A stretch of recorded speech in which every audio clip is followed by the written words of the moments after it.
नमस्कार, sunset TV पर आपका स्वागत है। आप देख रहे हैं अर्थनीति। मैं हूं हर्ष रंजन। केंद्र की मोदी सरकार के 9 साल पूरे हो चुके हैं।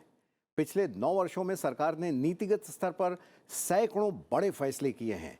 इन फैसलों ने आम जनता को विकास की मुख्य धारा से जोड़ा है, आर्थिक तौर पर उन्हें आत्मनिर्भर बनाया है। लेकिन इनमें जो सबसे खास रहा है वो है किसानों के हितों की बात।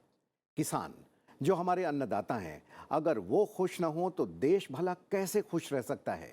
इसी सोच के साथ प्रधानमंत्री नरेंद्र मोदी के नेतृत्व में सरकार ने किसानों की आमदनी दोगुनी करने के लिए अनेक कदम उठाए, जिनका भारी लाभ देश के किसानों को अब मिलने लगा है।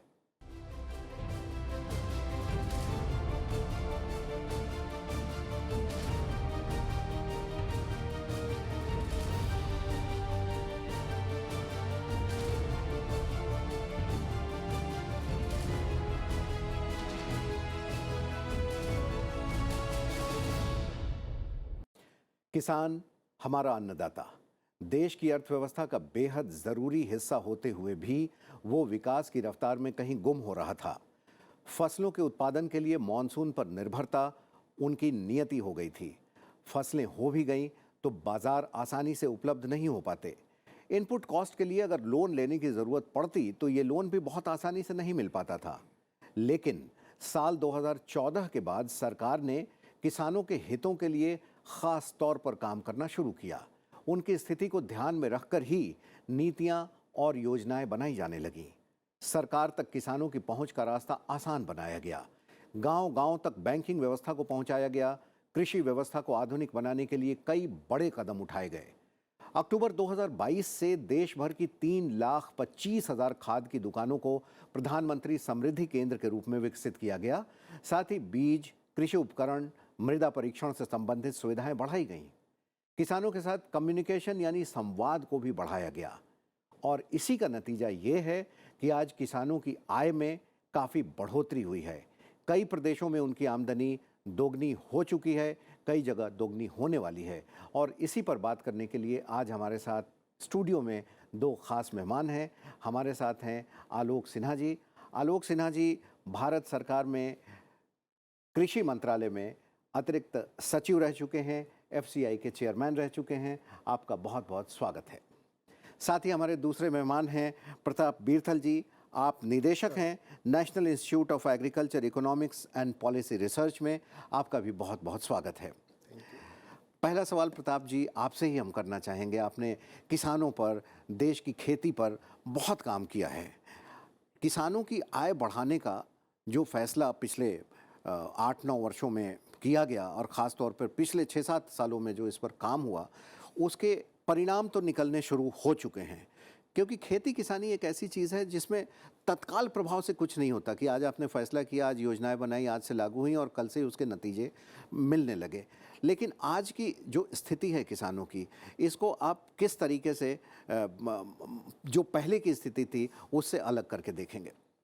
देखिए, सबसे पहले तो एक चीज़ हमें ये देखें कि हमारी जो कृषि की जो हिस्ट्री रही है, इतिहास रहा है, जो ये एक शिफ्ट हुआ है पॉलिसी में, जो चेंज हुआ है कि increasing production to increasing farmers income, वो एक बहुत बड़ा शिफ्ट है उसका। क्योंकि देश के किसानों ने हमें उस स्थिति से तो निकाल दिया जब हम इस पे आयात पे निर्भर होते थे अपने फूड ग्रेन्स के लिए।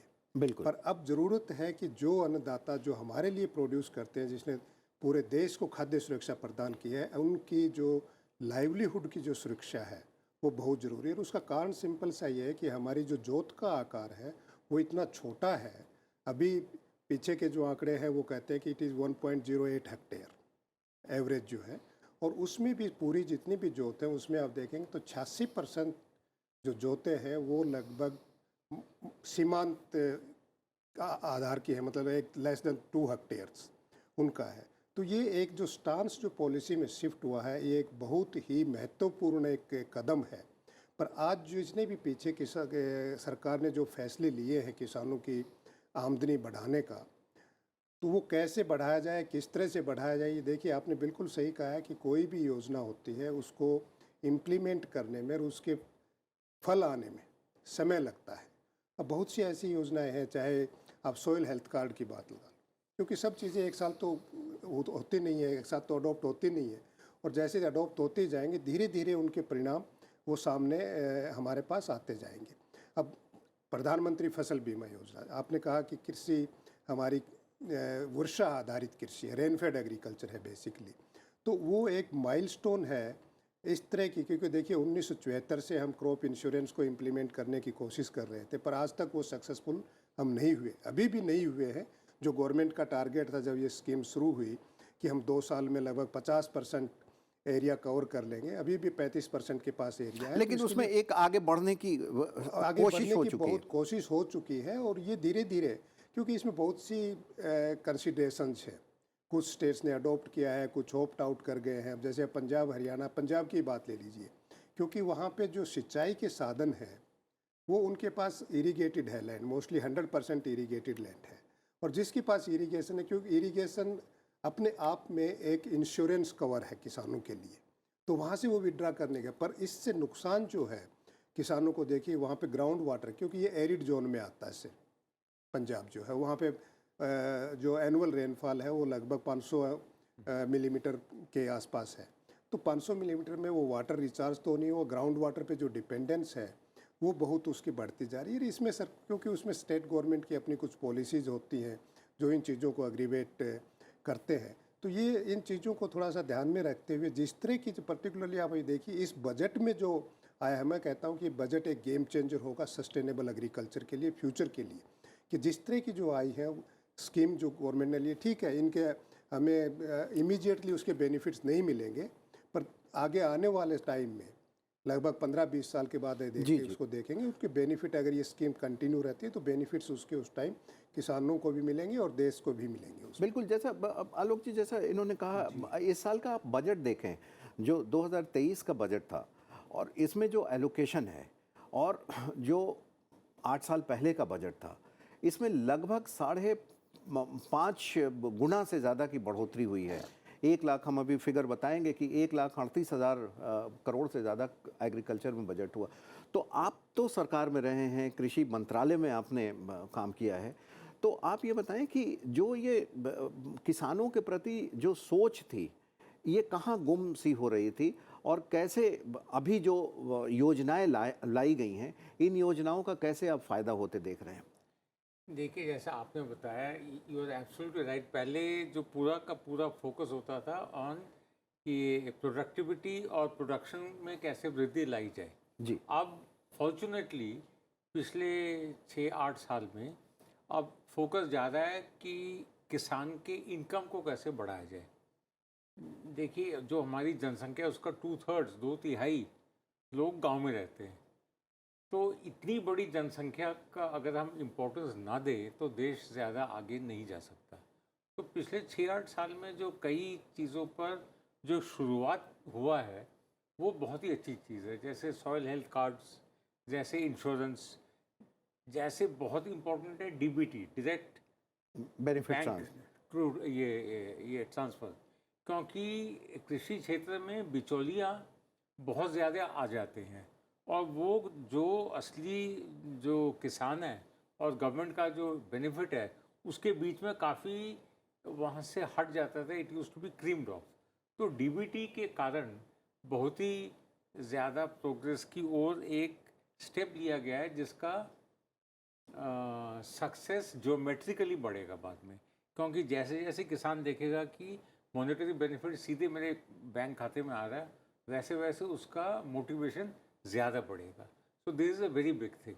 इरिगेशन के क्षेत्र में भी काफ़ी स्टेप्स लिए गए हैं, लेकिन अभी उतना है नहीं, क्योंकि अभी भी करीब आधे से ज़्यादा ये कृषि भूमि राम भरोसे पे है, वो बादल के ऊपर और बारिश के ऊपर लेकिन अभी मैंने कई जगह, जैसे राजस्थान में हमने देखा, महाराष्ट्र में देखा, पुणे में देखा, एक तरीके से वर्षा पर निर्भरता कम करने के लिए कई गांवों ने, कई पंचायतों ने वहाँ के तालाबों को जोड़ने की व्यवस्था की है, और जो हर बूंद जो है उसका इस्तेमाल करने की जो योजना है उसका बड़े पैमाने पर लाभ मिल रहा है। नहीं, आप जो कह रहे हैं बिल्कुल सही कह रहे हैं।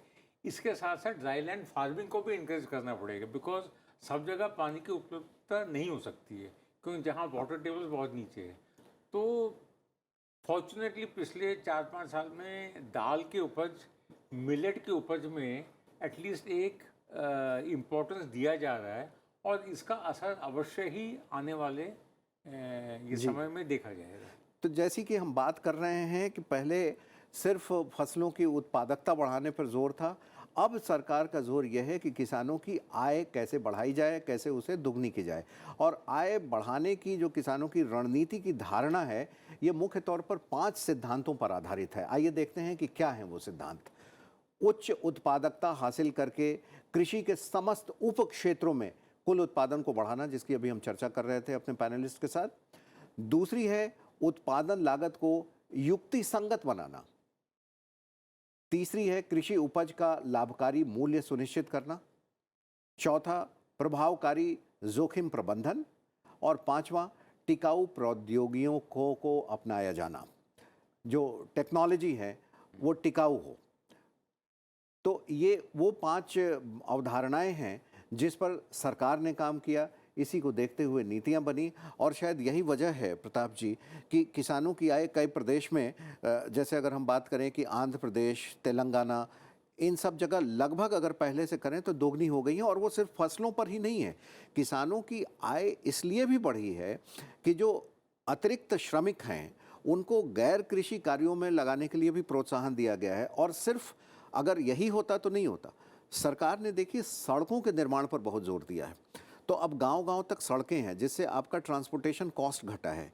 दूसरी जो चीज़ आप इस पे प्रकाश डालेंगे ज़्यादा बेहतर तरीके से, कि जो खाद और उर्वरकों की समस्या थी, बड़े-बड़े बोरियों में यूरिया भर के ले जाया जाता था, ट्रांसपोर्टेशन लगता था, उन्हें रखने के लिए किसानों के पास जगह नहीं होती थी। अब नैनो यूरिया है, आप आराम से जाते हैं और अपनी ही सवारी में ले आते हैं। ये जो 2-3 महत्वपूर्ण बिंदु हैं, ये कितना प्रभावकारी हुए हैं किसानों की आय बढ़ाने में? देखिए, ये जो चीज़ें हैं, कई चीज़ें मतलब जो पीछे हुई हैं आय बढ़ाने में जो रहा, जैसे आपने कहा कि जो नैनो यूरिया है, तो आप थोड़ा-सा उसमें आप लेके आ सकते हैं। आपकी कितनी ट्रांसपोर्टेशन कॉस्ट, पहले वो मान लो 20 बोरी अपने ट्रक में लेके आता था उससे, तो उसकी जो ट्रांसपोर्टेशन कॉस्ट है वो पूरी बच जाती है। नैनो यूरिया गया, किसी दुकान से जाके खरीदे उसको, और थोड़े से में आप काम थे। इसके साथ-साथ लिक्विड यूरिया है, वो एक बहुत बड़ी इनोवेशन है कि उसको स्प्रे करके, और उसका फ़ायदा ये है कि ये जो नैनो यूरिया, लिक्विड यूरिया, इनकी जो यूज एफिशिएंसी है, this is much better than हमारे जो एज सच हम डीएपी या यूरिया वैसे जो यूज़ करते हैं, उनसे बहुत अच्छी है। दूसरा एक महत्वपूर्ण कदम, पर्टिकुलरली मैं कहूँगा, जो Indian council of agriculture research की तरफ से जो आया हुआ है, पिछले 7-8 सालों में आपने जिक्र किया था कि कृषि आधारित है, जी। क्लाइमेट शॉक्स बहुत होते हैं, और ये शॉक्स आगे आने वाले टाइम में बढ़ते ही जाएंगे, जैसे कि आईपीसीसी की अभी 6th असेसमेंट रिपोर्ट में उन्होंने कहा है। तो ये शॉक्स आगे बढ़ते ही जाएंगे। उसको ध्यान में रखते हुए भारतीय कृषि अनुसंधान परिषद ने अपने जो रिसर्च एजेंडा था, इनका शोध का जो करने का था, उसका एक तरीके को बदला है। पहले हमारा तरीका क्या था कि हम ज़्यादातर इम्फेसिस देते थे कि किस तरह से उत्पादकता को बढ़ाया जाए। अब है कि उस उत्पादकता को किस तरह से स्टेबल किया जाए।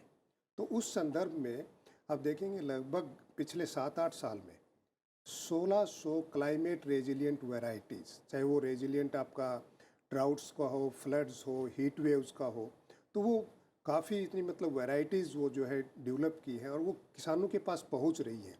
तो उससे होता क्या है, जो इनकम सोर्स आते थे, एक बार ड्राउट आ गया तो कम से कम आप मानिए कि 25-30% इनकम तो फार्मर की वैसे ही हो गई।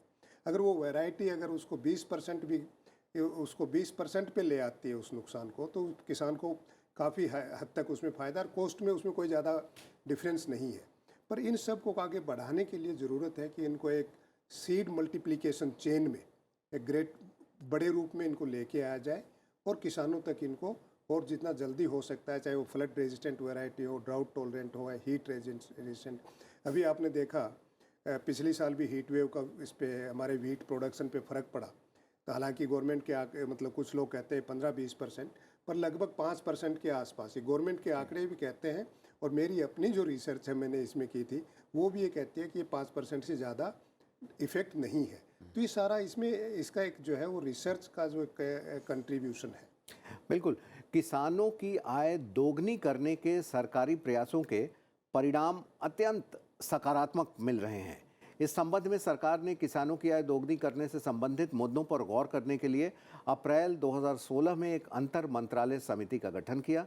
समिति ने अपनी अंतिम रिपोर्ट सितंबर 2018 में सौंपी थी, जिसमें विभिन्न नीतियों, सुधारों और कार्यक्रमों के माध्यम से किसानों की आय दोगुनी करने की रणनीति शामिल थी। इस उद्देश्य को प्राप्त करने के लिए समिति ने आय बढ़ाने के लिए जिन 7 स्रोतों की पहचान की है, आइए देखते हैं कि वो स्रोत क्या है। फसलों की उत्पादकता में वृद्धि, जैसे हम चर्चा कर रहे थे, साथ ही पशुधन की उत्पादकता में वृद्धि, संसाधन के उपयोग में दक्षता, उत्पादन लागत में कमी लाया जाना, फसल की सघनता में वृद्धि, उच्च मूल्य वाली खेती की ओर विविधीकरण, किसानों को उनकी उपज का लाभकारी मूल्य दिलाना, और 7वां अधिशेष श्रम बल को कृषि से हटाकर गैर कृषि पेशों में लगाना। तो आलोक जी, हमने ये देखा कि ये जो चीज़ें हुई हैं पिछले 7-8 वर्षों में, खास करके एग्रीकल्चर सेक्टर में, उसमें एक अवेयरनेस भी किसानों को किया गया है कि आप क्या करें, खाली समय में आप कौन सी ऐसी एग्जॉटिक वेजिटेबल्स उपजा सकते हैं, किस तरीके से खाद का इस्तेमाल कर सकते हैं, किस तरीके से इंफॉर्मेशन टेक्नोलॉजी का यूज़ करके, क्योंकि गांव-गांव में अब इंटरनेट है, आप बहुत सारी जानकारियां ले सकते हैं, जिस पे हमने चर्चा की। लेकिन साथ ही इस देश में आप एफसीआई के चेयरमैन भी रहे हैं। एक जो भंडारण, वेयर हाउसिंग की बात होती है, वो भी एक समस्या रही थी, जिसका अब बहुत तेज़ी से उस पर काम चल रहा है कि हर गांव में, हर जगह कम से कम भंडारण हो। तो भंडारण की कौन सी समस्या सबसे बड़ी आप देखते हैं, और अब जो समाधान हो रहा है ये किसानों को कितना फ़ायदा पहुंचाएगा? देखिए, मैंने अखबार में पढ़ा था कि गवर्नमेंट ने एक प्लान बनाया कि हर ब्लॉक में एक छोटा सा वेयर हाउस बनाया जाएगा, जिसमें कृषि उपज के पदार्थ उसमें स्टोर किए जाएंगे। ये बहुत ही प्रोग्रेसिव स्टेप इसलिए है, जैसे आपको मैं उदाहरण देता हूँ, पंजाब से या मध्य प्रदेश से 80-80 लाख टन गेहूँ हर साल प्रोक्योर होता है। वहाँ उतनी खपत होगी नहीं, उसको अब कहीं ना कहीं तो ले जाना पड़ेगा। उसको यूपी में ले जाएंगे, बिहार में ले जाएंगे, नॉर्थ ईस्ट में ले जाएंगे, only for the purposes partly कि पीडीएस में खपत हो, लेकिन पार्टली उसको कहाँ ले जाया जाए, उसको कहीं ना कहीं रखना होगा। तो इसमें थोड़ा पूरे देश भर में क्रिस क्रॉस मूवमेंट भी होता है, जिसमें जो फूड ग्रेन प्रोक्योर किया गया है उसमें डैमेज भी हो जाता है। उसलिए लोकल बेसिस पे छोटे छोटे मिनी वेयर हाउसेस का लगाना, ये बहुत दिनों से इकोनॉमिस्ट्स, एकेडमिशियंस, कृषि ये स्पेशलिस्ट ने कह रखा था, लेकिन इस पर कोई तवज्जो नहीं दी गई है। मैं बड़े I mean it is very good कि अब इसमें गवर्नमेंट ने कल या परसों ऐलान कर दिया कि हर ब्लॉक में एक वेयर हाउस होगा। इससे डैमेज कम होगा, इससे लोकल उपलब्धता में भी वृद्धि होगी। प्रताप जी, ये जो वेयर हाउसिंग का कॉन्सेप्ट है, ज़्यादातर जगहों में मैंने पाया है कि फर्स्ट इन लास्ट आउट का कॉन्सेप्ट है। जो बोरी पहले घुसती है वो सबसे अंत में ही निकलती है, और इसका खामियाजा ये होता है कि बहुत से अन्न जो हैं, बोरियां हैं, वो बर्बाद हो जाती हैं। लेकिन अगर फर्स्ट इन फर्स्ट आउट का कॉन्सेप्ट करना हो कि जो बोरी पहले जाए वही पहले निकले, तो इसके लिए फिर ऑटोमेटेड वेयर हाउसिंग आपको डेवलप करना होगा। इस दिशा में क्या काम हो रहा है? देखिए, ये काम तो आगे हमें बहुत कुछ करने की ज़रूरत है। इस पे एक पॉलिसी लाने की ज़रूरत है वेयर हाउसेज़ में, कि आप पहली बात तो जैसे वेयर हाउस जो हम बनाते हैं तो उसमें सेगमेंटेड चैम्बर बनाएं, कि उसको एक डेट के हिसाब से कि इसकी हमारा इन इस टाइम है, आउट इस टाइम होना है। That is one of the option जो इसको कि हम इसमें इम्प्लीमेंट कर सकते हैं। पर अभी जैसे आपने कहा, ये तो वैसे ही हो जाता है जैसे कि हम एरोप्लेन में ट्रेवल करते हैं तो सबसे पहले मैं पहुंचता हूं, चेक इन करता हूं, मेरा सबसे बाद में सामान जब आता है उसमें, तो उसी हिसाब से एक सेगमेंटेड चैम्बर बनाए। दूसरा, इसके साथ साथ ये भी ज़रूरी है कि हम सिर्फ जो वेयर हाउस बनाएं उसमें सिर्फ हम गेहूं और चावल की ही नहीं सोचें। जो पेरिसेबल कमोडिटीज़ हैं, फ्रूट्स हैं, वेजिटेबल्स हैं, उनकी तरफ भी हमें ध्यान देना है। जैसे आप एग्जांपल ले लीजिए, कश्मीर में एप्पल वहाँ होता है, पर उसके वेयर हाउसेज या स्टोरेज कहाँ होती है? यहाँ पे हरियाणा में सोनीपत में, कुंडली में, और फिर उससे यहाँ से पूरा ट्रांसपोर्ट है। क्यों नहीं हम वहीं पे एक वेयर हाउसेज बनाएं, एक मार्केटिंग सिस्टम डेवलप करें, और वहीं से जितना भी डिस्ट्रीब्यूशन होता है थ्रू आउट द कंट्री हम वहीं से करें। उससे किसानों को भी फ़ायदा है जी, उससे ट्रेडर्स को भी फ़ायदा है, उसमें ट्रांजैक्शन कॉस्ट की भी काफ़ी हद तक उसमें रिडक्शन आपके होगी उसमें। तो ये जो कंसेप्ट है बहुत अच्छा है, पर इस पे काम करने की ज़रूरत है। एक डिज़ाइन वेयर हाउस का इस तरह से हम बनाए, जैसे आपने ऑटोमेटेड की बात कही है, तो भाई ठीक है, एक तो ये तरीका होता है ऑटोमेटेड में आपने डाल दिया कि पहले आपकी बोरी गई तो पहले वही निकले। दूसरा कंसेप्ट आप उसको सेगमेंटेड चैम्बर जो उसमें बनाए अलग अलग तरह से हर कॉमोडिटी के लिए, तो ये बहुत अच्छा कॉन्सेप्ट उसमें है। जी, सरकार ने किसानों के लिए न सिर्फ योजनाएं बनाई, बल्कि योजनाओं का लाभ उन तक पहुंचे, इसके लिए प्रक्रिया को भी सरल बनाया गया।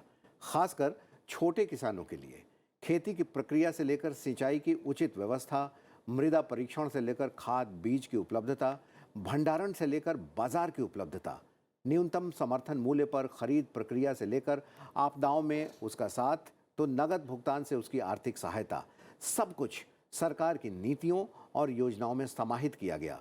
सरकार को मालूम था कि किसानों की आमदनी बढ़े, इसके लिए बाजार की सुगम उपलब्धता एक महत्वपूर्ण कारक है।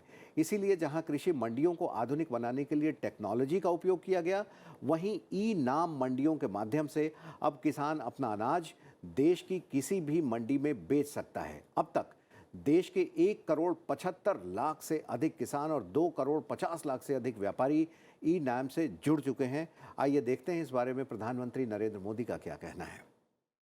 हमारी जो कृषि मंडियां हैं उनको भी आधुनिक बनाया जा रहा है। वही टेक्नोलॉजी के माध्यम से किसान घर बैठे ही देश की किसी भी मंडी में अपनी उपज बेच सके, ये भी ई नाम के माध्यम से किया जा रहा है। ई नाम से अब तक देश के 2.25 करोड़ से ज्यादा किसान और 2.5 लाख से अधिक व्यापारी जुड़ चुके हैं। आपको ये जानकर के भी खुशी होगी कि अभी तक इसके माध्यम से 2 लाख करोड़ रुपए से अधिक की लेन देन हुई है। आलोक जी, हमने देखा कि प्रधानमंत्री जी ने किस तरीके से एक किसानों को अपने दिल के करीब रखा हुआ है, और साथ ही बाजार की अगर उपलब्धता नहीं हो तो किसानों के लिए ये समस्या होती थी, लेकिन ई नाम मंडी ने उन्हें बहुत सुगमता से इस बात की गारंटी सुनिश्चित कर दी है कि अब वो किसी भी जगह अपना सामान बेच सकते हैं, अपना उत्पादन। नहीं, आपने जो आंकड़े दिखाए उससे भी साबित होता है कि ई नाम जहाँ जहाँ बन गया उसका पूरा का पूरा लाभ इमीडिएटली किसान और ट्रेडर दोनों लेने लगे हैं। बिल्कुल। देयर इज़ नो डाउट कि जो कृषि का उपज होगा उसका इमीडिएट मार्केटिंग हो, नहीं तो वो तो it is of a degradable quality, वो तो विद टाइम सड़ ही जाएगा। तो इनाम और भी खोलने चाहिए। मंडी सिस्टम को ऐसे रिफॉर्म किया जाए कि बीच वाले इससे हट जाए। डेयरी सेक्टर में बीच वाले हट गए थे अमूल पैटर्न से, उसमें आप देखिएगा कितना ज़्यादा प्रोग्रेस हुआ है with very little investment. Investment की ज़्यादा ज़रूरत है नहीं यदि बिचौलियों को हटा लिया जाए, और इनाम से बिचौलियाँ हट गए। किसानों की आय दोगुनी करने के लिए सरकार ने जो रणनीति बनाई है, आइए एक नज़र डालते हैं कि क्या है उस रणनीति में खास। एक तो बजट आवंटन में अभूतपूर्व वृद्धि की गई है। पीएम किसान के माध्यम से किसानों को आय सहायता दी जा रही है। प्रधानमंत्री फसल बीमा योजना लाई गई है। कृषि क्षेत्र के लिए संस्थागत ऋण की व्यवस्था की गई है। उत्पादन लागत का 1.5 गुना एमएसपी रखा गया है। साथ ही देश में जैविक खेती को बढ़ावा दिया गया है और प्रति बूंद अधिक फसल हो, ये सुनिश्चित किया जा रहा है। सूक्ष्म सिंचाई कोष का गठन किया गया। किसान उत्पादक संगठनों को प्रोत्साहन मिला है। कृषि यंत्रीकरण हुआ है। साथ ही किसानों को मृदा स्वास्थ्य कार्ड मिला है, जिसका भी हम जिक्र कर रहे थे। राष्ट्रीय कृषि मंडी ई नाम का विस्तार हो रहा है, इस पर भी हमने चर्चा की। राष्ट्रीय खाद्य तेल मिशन ऑयल पाम चलाया गया। कृषि अवसंरचना कोष का गठन किया गया। कृषि उपज लॉजिस्टिक्स में सुधार हुआ है। किसान रेल की शुरुआत हुई है। कृषि और संबद्ध क्षेत्र में स्टार्टअप इकोसिस्टम का निर्माण हुआ है और कृषि और संबद्ध कृषि वस्तुओं के निर्यात में भी उपलब्धि हुई है। प्रताप जी, अब समय थोड़ा कम बचा है, इसलिए 2 विषयों पर आपसे टिप्पणी चाहेंगे। एक तो जहां हम पहले आयात पर निर्भर कर रहे थे, वहीं अब हम निर्यात कर रहे हैं। अपने लिए तो हम पूरा कर ही रहे हैं, निर्यात भी कर रहे हैं। तो निर्यात में भारत कितना आगे बढ़ गया है देखिए निर्यात में अभी जो पीछे के आंकड़े बताते हैं कि हमारा जो एग्रीकल्चरल एक्सपोर्ट्स हैं वो लगभग 55 बिलियन यूएस डॉलर, जो कि एक बहुत बड़ी अचीवमेंट है। कोई उस ज़माने से जहां हम मतलब इंडिया को कहते थे कि beg a country with a begging bowl in hand जी। है, आज हम इतने हैं कि हमने कोविड के टाइम में कितने देशों को उनकी खाद्य सुरक्षा प्रदान की, वो हमारी कृषि नीतियों का ही परिणाम है। तो इसमें पर निर्यात में अभी हमें आगे और कुछ बहुत करने की ज़रूरत है। पर्टिकुलरली जो हमारे जो ट्रेसेबिलिटी के इश्यूज हैं, हमारे काफ़ी निर्यात जो है पेरिसेबल कोमोडिटीज़ के जो हम करते हैं वो रिजेक्ट हो जाते हैं, क्योंकि कहीं उसमें वाइट फ्लाई मिल जाती है जैसे मैंगो में है या इस तरह की जो है, तो वहाँ पे ज़रूरत है हमें और ज़्यादा एम्फेसाइज करने की। उसके दो तरीके हैं, एक तो आप रिसर्च में इन्वेस्टमेंट करिए, दूसरा आप उसको जो हमारा भंडारण में होता है, भंडारण में बहुत सी ऐसी प्रॉब्लम्स आती हैं, अकेले ये नहीं है, भंडारण करते हैं। अब जैसे आप देखिए, आप आम की बात ले लीजिए, आजकल आम बहुत बाज़ार में है, खेतों से आ जाता है, मंडी में आता है, मंडी में आके वहाँ पे उसको वो केमिकल क्या लगाते हैं उसको पकाने के लिए, और उसी तरह का अगर प्रैक्टिस वो अगर एक्सपोर्ट में जाता है तो डेफिनेटली वो रिजेक्ट होगा ही होगा उसमें। तो ये सब चीज़ें हैं, और कृषि निर्यात अगर बढ़ता है तो हमारा किसानों की आमदनी भी उससे बढ़ती है। खास करके अगर प्रोसेस्ड फूड का भी निर्यात हम बढ़ा रहे हैं तो वो भी एक तरीके से किसानों को फायदा पहुंचा रहा है। बिल्कुल, किसानों का देखिए, प्रोसेस्ड फूड की आप बात करें, मैं सिंपल से एक बात बता रहा हूँ, हमारे जो दो मेन एक्सपोर्ट्स हैं, बासमती राइस जो कि एक हाई इनकम कंट्रीज़ और डेवलप्ड कंट्रीज़ को हम टारगेट करते हैं।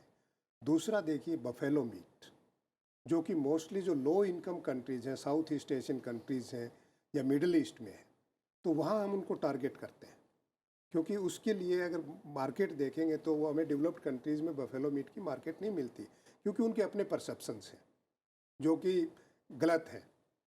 पर वहाँ भी हम टारगेट कर सकते हैं इन चीज़ों को बढ़ावा देने के लिए। बहुत सी ऐसी चीज़ें हैं, जैसे आपका फ्लोरिकल्चर है, एक एमर्जिंग सेक्टर है, हम बहुत से फूल जो है वो क्या नाम है उसमें वो करते हैं, निर्यात करते हैं। ऑर्किड एक आप एग्जांपल लीजिए, हालांकि ऑर्किड को हम इंपोर्ट भी करते हैं पर उसके साथ साथ हम उसको निर्यात भी करते हैं। तो एक तरीके से आलोक जी, हमने निर्यात में तो काफ़ी बढ़त हासिल की है और धीमे धीमे ये बढ़ भी रहा है। आप किसानों से लगातार इंटरेक्ट करते रहे हैं, उनकी जो समस्याएं थीं पहले और अब आज की जो स्थिति है, कितनी प्रतिशत अगर आप बताएं कि उनकी समस्याएं दूर हो गई हैं या अब दूर होने वाली हैं? देखिए, इसको स्टैटिस्टिकली कहना बड़ा मुश्किल है, लेकिन इतना ज़रूर है कि एक ग्रोइंग अवेयरनेस है कि किसानों के उपज को अगर मार्केटिंग इमीडिएटली हो सके तो अपने आप ही उनको किसान को जो फेयर प्राइस मिलना है वो मिल सकेगा। तो ये जितने भी स्टेप्स हैं, जिसमें वेयर हाउसेस हो, ई नैम्स हो, ये डीबीटी हो, ये किसान को और भी जितने इंश्योरेंस हो, एक्सपोर्ट सब्सिडीज़ हो, इससे अपने आप ही उपज का मार्केटेबिलिटी बढ़ जाएगा, और जहाँ मार्केटेबिलिटी बढ़ जाए ये विन विन सिचुएशन है। और सबसे बड़ी बात है कि सरकार जब सीधे तौर पर किसानों पर ध्यान दे रही है, उनकी बात कर रही है, तो उनका आत्मविश्वास बढ़ा है। जी हाँ। और देश का किसान जब बढ़े हुए आत्मविश्वास के साथ काम करता है तो न सिर्फ फसलों के उत्पादन में बढ़ोतरी होती है बल्कि उसकी आमदनी में भी बढ़ोतरी होती है। और यही हमने आज के एपिसोड में डिस्कस किया। आप दोनों मेहमानों का बहुत बहुत शुक्रिया स्टूडियो में आने के लिए और इस गंभीर विषय पर चर्चा करने के लिए। Thank you. तो दर्शकों, हमने देखा कि किस तरीके से सरकार की योजनाओं का लाभ किसानों को मिल रहा है, उनकी आमदनी काफ़ी बढ़ गई है, कई प्रदेशों में वो दुगनी भी हो रही है। आज के एपिसोड में इतना ही, हमें दीजिए इजाज़त। आप देखते रहिए संसद टीवी। नमस्कार।